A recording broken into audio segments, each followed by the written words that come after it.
हिम्मत असेल तर निवडणुका लढ. ओबीसी मेळाव्यातनं भुजबळांचं जरांगेंना आव्हान. तर ओबीसीतून मराठ्यांना आरक्षण देणार नाही, मराठ्यांना वेगळं आरक्षण द्या, भुजबळांची मागणी.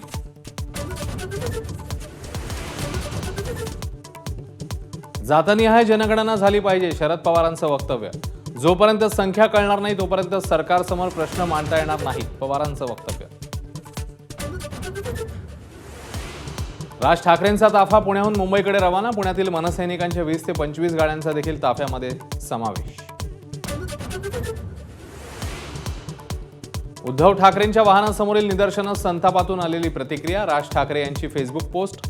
जशास दुप्पट तसे उत्तर याची चुणूक दाखवलीत. आता थांबवा, ठाकरेंचं मनसैनिकांना आवाहन.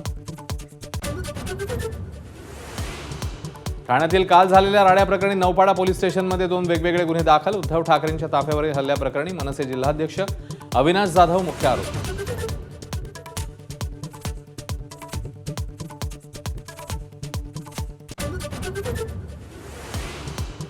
ठाण्यामधल्या हल्ल्याची सुपारी दिल्लीतल्या अहमद शाह अब्दालीने दिली. पक्षाचं नाव न घेता राऊतांचा निशाणा.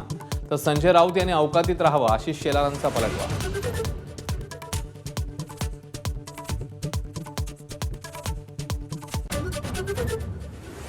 सोलापुरातील कुर्डुवाडीजवळ शरद पवारांची गाडी मराठा आंदोलकांनी अडवली. तर बार्शीमधील भाषणादरम्यान काळे झेंडे दाखवत एक मराठा लाख मराठा अशी घोषणाबाजी.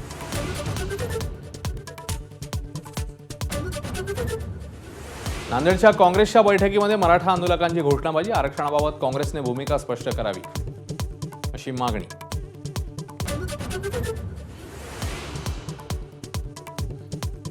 मनोज जरांगेंची पुण्यामध्ये शांतता रॅली. कात्रज परिसरात जरांगेंचं जंगी स्वागत. मनोज जरांगे स्वतः मुख्यमंत्री झाले तरीही सगेसोऱ्यांना आरक्षण मिळणार नाही. अनिल बोंडेंनी जरांगेंना पुन्हा डिवचलं. शरद पवार बार्शीमध्ये ठाकरे गटाच्या दिलीप सोपालांच्या घरी. 2019 मध्ये सोडली होती सोपालांनी शरद पवारांची साथ.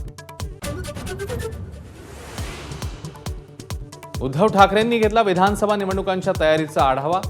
संपर्क प्रमुखांना तालुकानिहाय याद्या देऊन गटप्रमुख पदाधिकाऱ्यांना कामाला लागण्याच्या सूचना.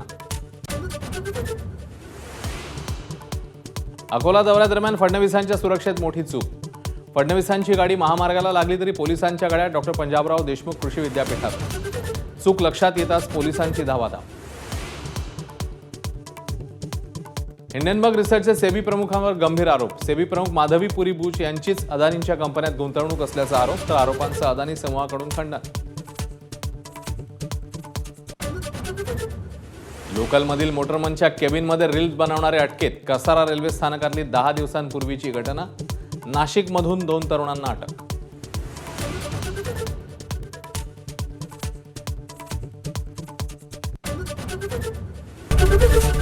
एबीपी माझा, उघडा डोळे बघा नीट.